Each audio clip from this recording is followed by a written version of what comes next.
lek ora duwe duit ora iso urip. Nah niki serius ilang tauhid. Utawa mungkin wong tua undat-undat anake kowe lek ora tak ingoni ra iso urip kowe lah niku berarti mengangkat dirinya menjadi Tuhan yang bisa merawat anak.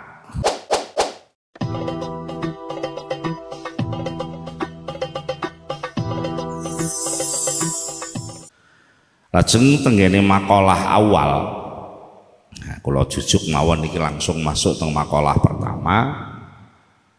Hikmah nomor setunggal Syekh Ibnu Athaillah ndawahaken min alamatil i'timadi alal amali nuqsanur rajai inda wujudiz zalali. Niki panjen kitab hikam niku mboten enten bismillah.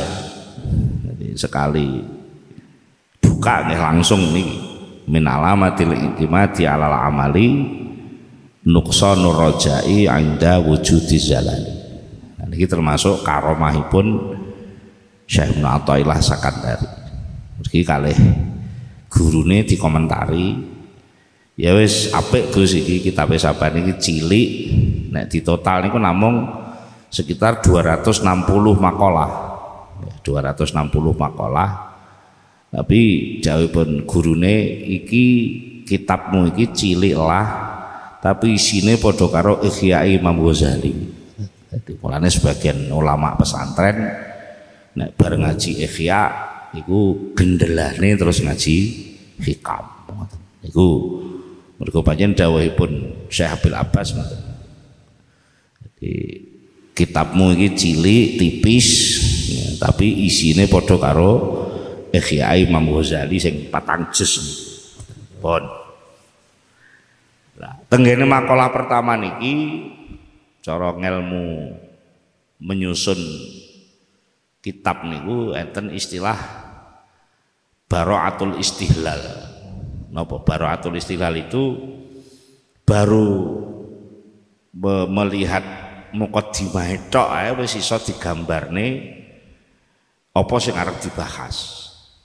Mulane masuk jenengan lek niteni enek wong khutbah, enek wong ngaji, niku biasane lek ulama-ulama sing mumpuni niku nembe bukaan dereng amma ba'du niku mawon pun wis ketok iku harus dibahas iki.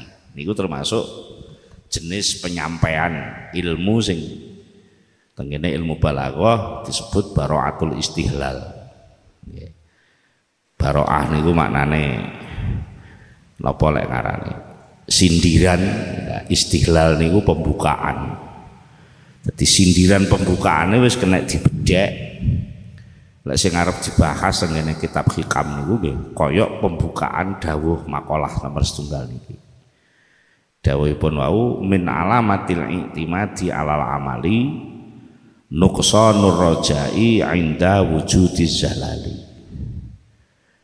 Setengah saking tanda-tandane ngendelne jagane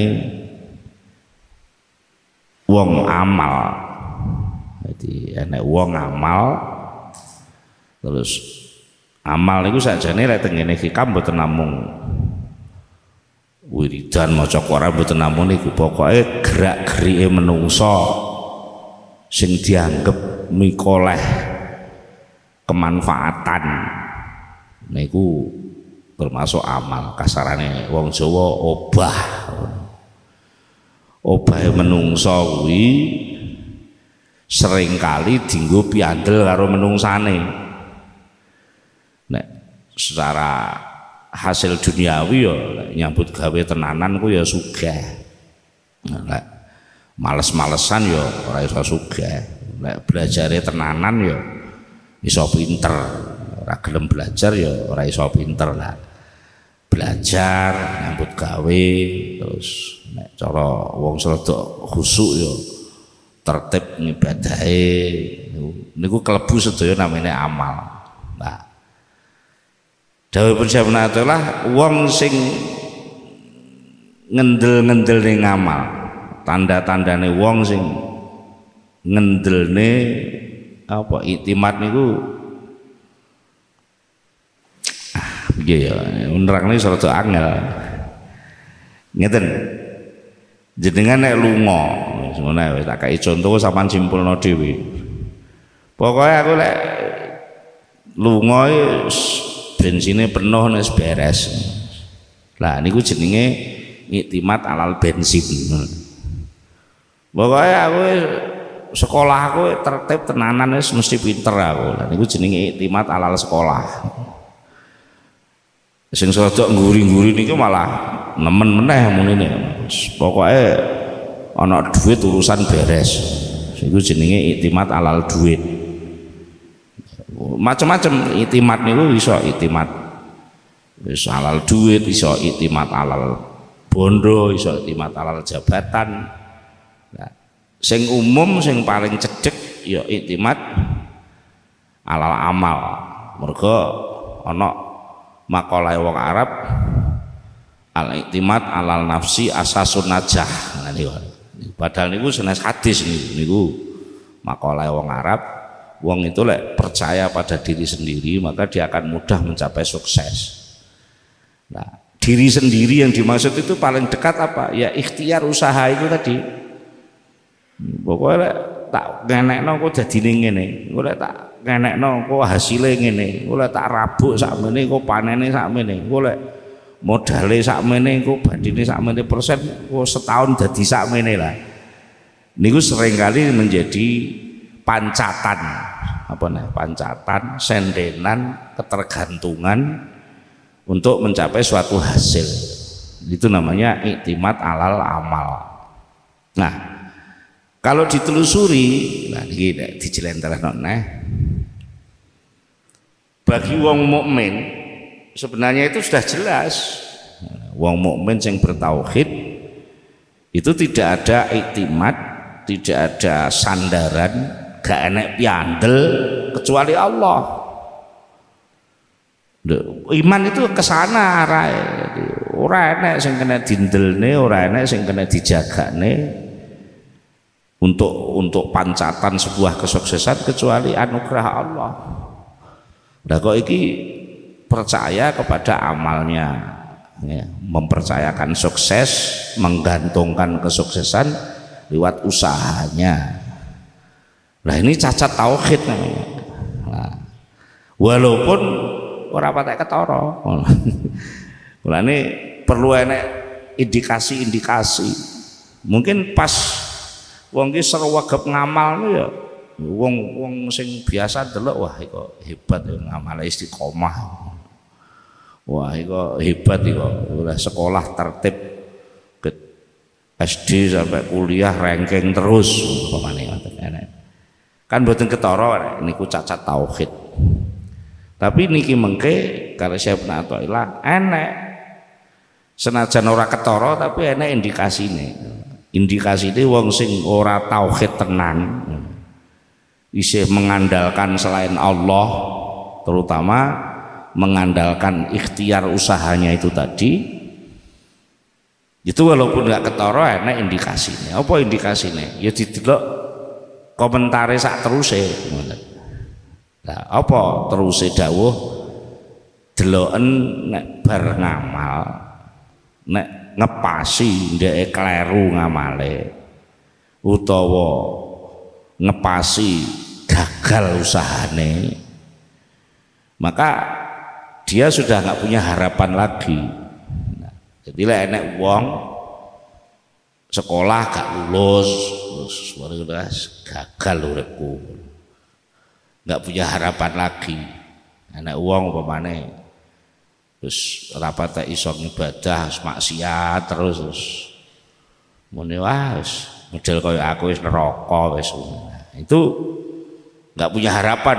Nah, wong sing model ngene iki menandakan kalau dia tidak mengandalkan rahmat Allah tapi mengandalkan usahanya sendiri. Sehingga kalau usahanya gagal, dia kebunton, nggak duit jalan, ora yakin Allah itu maha pengasih, maha penyayang. Allah itu rahmatnya tidak terbatas oleh usaha manusia itu sendiri. Indikasinya tengeriku. Nah, Niki dari sisi dawuh ketoke kaya biasa. Maksudnya biasa niku kaya wis dawuh ngono tok, tapi ternyata niki merupakan gendelan hikmah tauhid sing ngonceki njlentrehno kandungane bismillahirrahmanirrahim.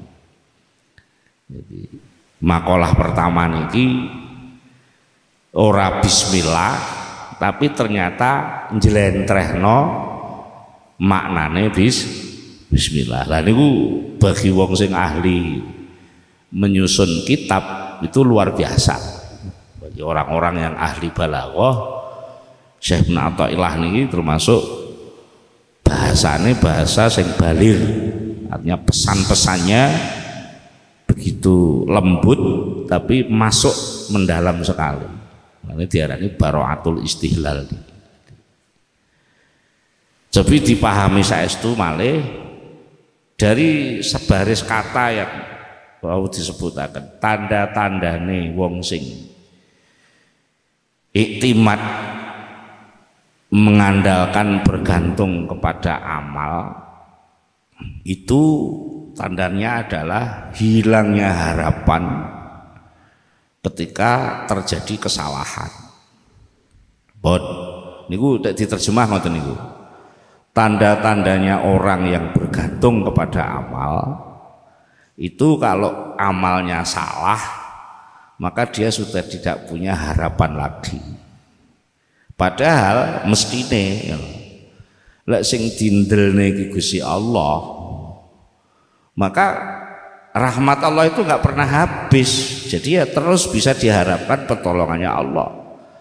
Tapi kalau sing dienggo piandel ki duit, lek duit entek ora enek sing iso nulungi ngono. Mergo pancen sing dindelne ket awal duit.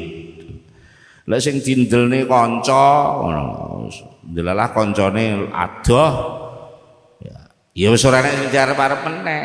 Moga ket awal pancen sing diarep-arep sing dindelno kancane.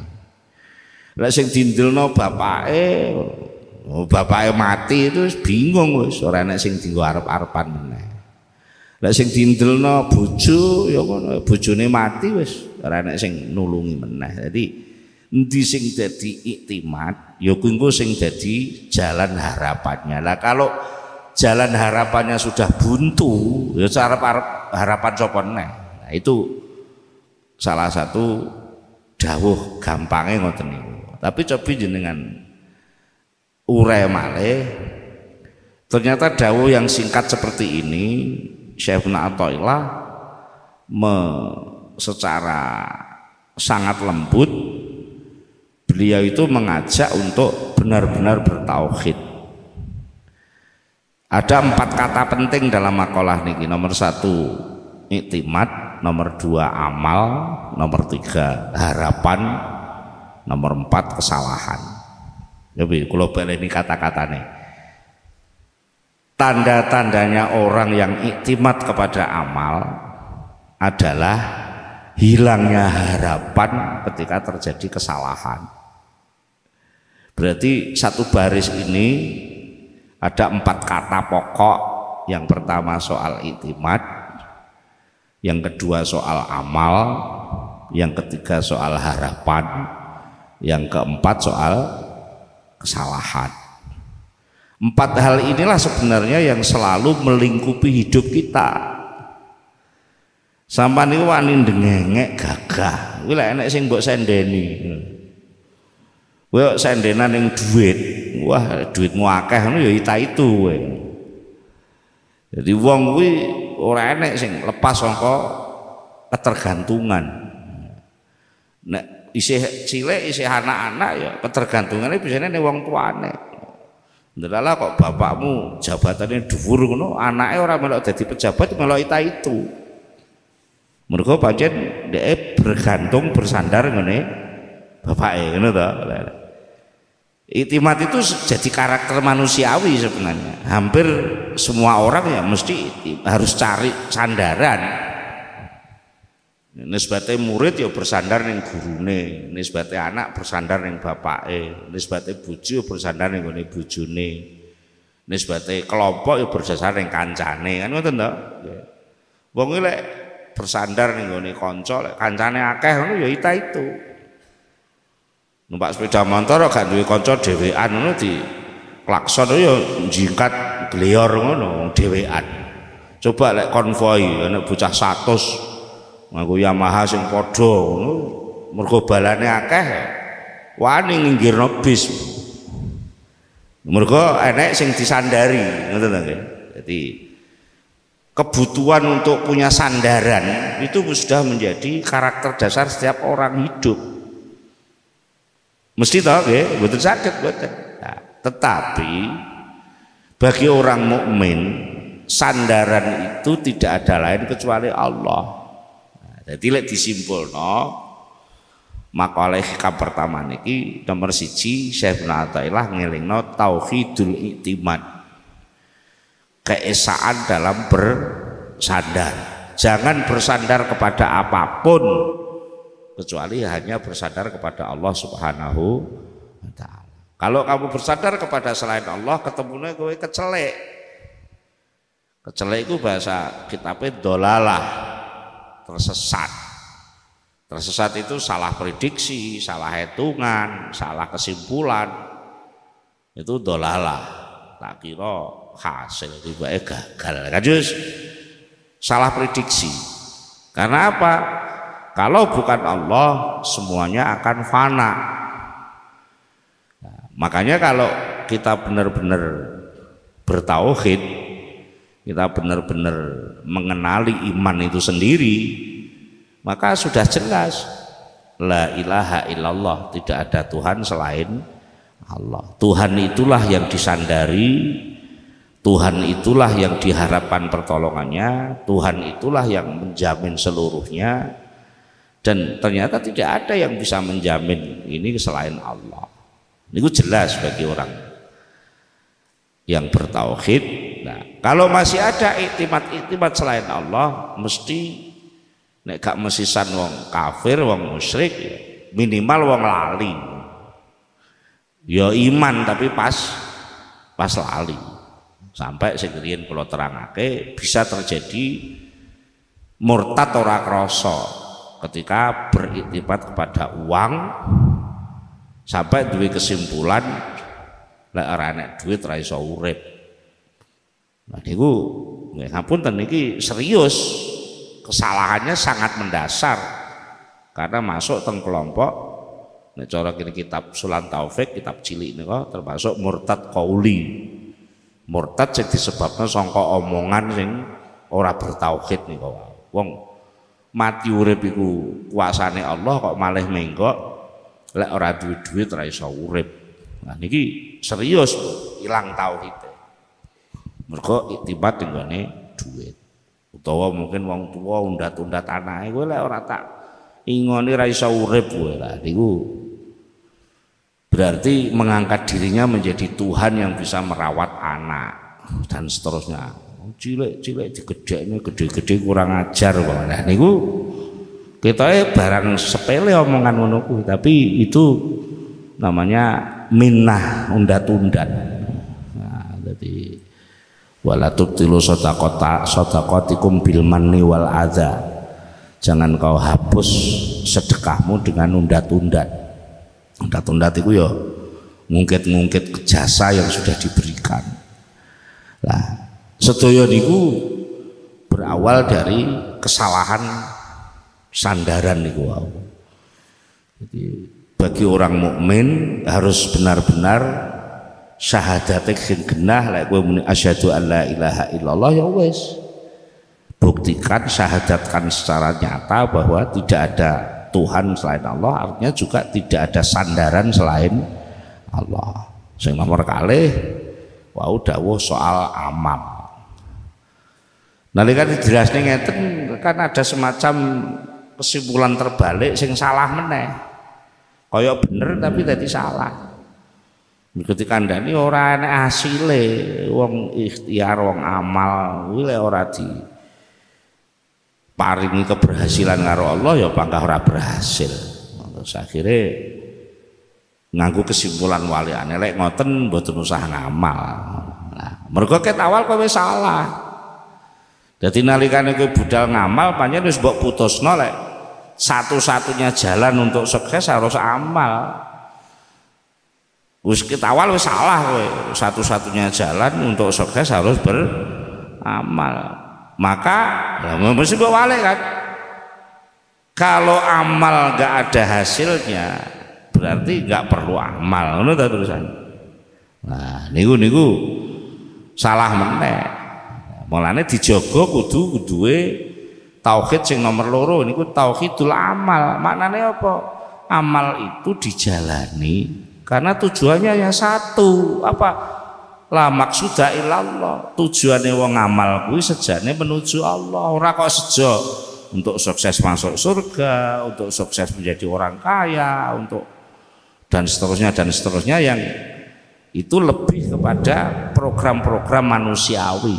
Sedangkan amal itu perintah dari Allah Subhanahu wa taala. Maka harus dipagari dengan tauhidul amal. Tidak ada yang saya ikuti perintahnya selain Allah. Termasuk ambisi-ambisiku pun tidak penting, ngono saja. Jadi aku pengen sukses jadi pejabat, aku kudu golek ijazah. Ini kiai sing ngampuh supaya aku sukses jadi bupati. Maka doa yang diamalkan pun menjadi landasan untuk memenuhi ambisinya. Bukan wiridan sing mergo Allah sing merintah.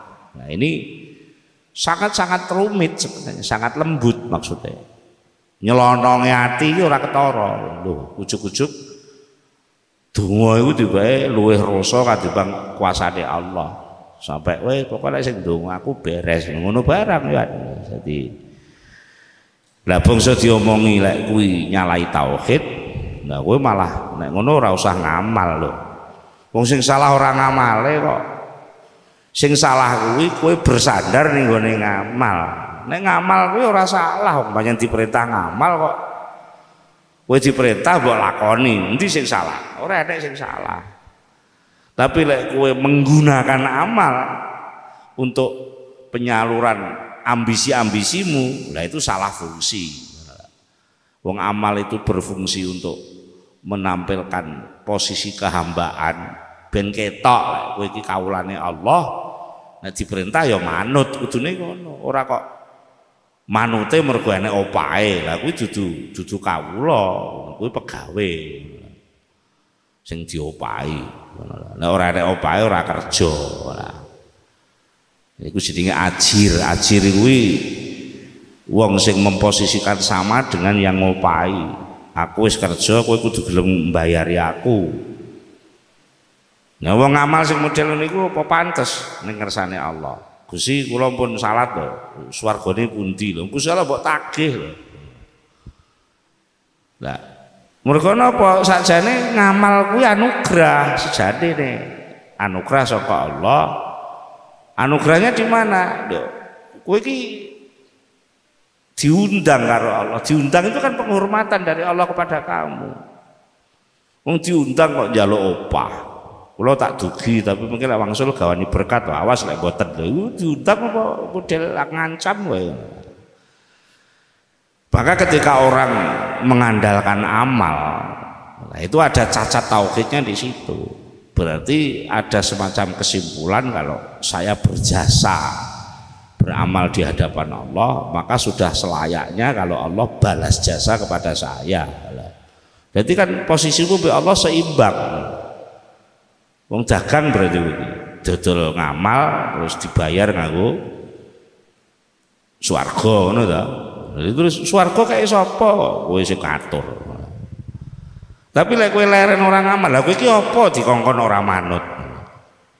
Jadi fungsi amal yang sebenarnya itu adalah untuk idharul ubudiyah, menampakkan dirimu bahwa kamu itu hamba Allah, bukan karena kamu pengen.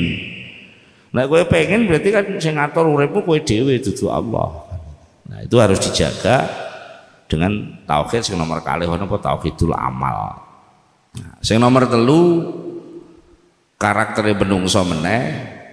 Nah, wau pertama menungso kabeh butuh iktimat, maka harus dijaga dengan tauhidul iktimat. Kabeh menungso urip iku kudu bergerak, maka gerakan manusia harus dijaga dengan tauhidul amal. Yang ketiga, karena memang manusia itu ciptaan Allah, makhluk namanya. Ini namanya makhluk itu ya mesti dhaif. Ini makhluk kuwi ora iso apa-apa, kejaba digawe karo sing Al-Khaliq. Jadi Allah ki Al-Khaliq, menungso ki makhluk. Maka yang namanya makhluk mesti dhaif, makhluk mesti bodoh, makhluk itu mesti fakir, nggak punya apa-apa. Nah, sudah selayaknya wong jenenge orang duwe arep-arep pengen duwe. Iku lha ya wis lakone menungso. Umpamane ora iso ya pengen iso, orang duwe pengen duwe. Derajate asor pengen munggah derajat. Ngono to, kabeh wong ya ngono. Umpamane ya menungso ki kulikal insanu dhaifa wa kanal insanu jahula dan seterusnya. Menungso iki pancen apes, lemah, nggak punya apa-apa. Ya wajar lek apes, lemah, ra duwe terus kepengin, ngono to. Kowe ra duwe panganan ya pengen mangan, ora duwe mobil pengen duwe mobil, derajat muasor pengen munggah derajat dan seterusnya. Itu banyak yo lakone wong urip kudu ngono kuwi, tapi kabeh kudu dijaga nganggo tauhid. Jangan berharap kecuali kepada Allah, ngono maksudnya. Ya wajar kowe ora duwe duit pengen duit, tapi jangan berharap pemenuhan kebutuhanmu itu kepada selain Allah. Kebutuhan paling mendasar, paling pokok itu adalah keberlangsungan hidup itu sendiri. Sakjane sing mbok uber kabeh wong lah. Kabeh wong inginnya kan mempertahankan hidup ngono lho. Wis kadung urip ngene iki lek iso aja mati ngono to. Lho kabeh wong ngono, lek gak ngono dudu wong kowe ngono lho. Wong normal mesti ngono kuwi. Urip iki ya aja sampai ucul ya kudu. Nah, mongko keinginan untuk hidup terus itu nggak mungkin terpenuhi kecuali dipenuhi oleh Allah.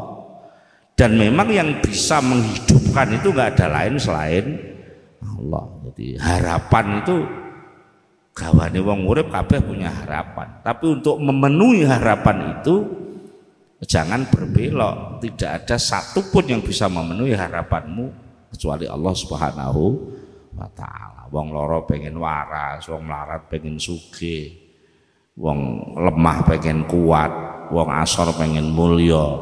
Nek dipol-polne puncake wong urip pengen terus urip. Ngono ta sakjane. Nyapa kowe kok geger golek obat ya pengen moh mati.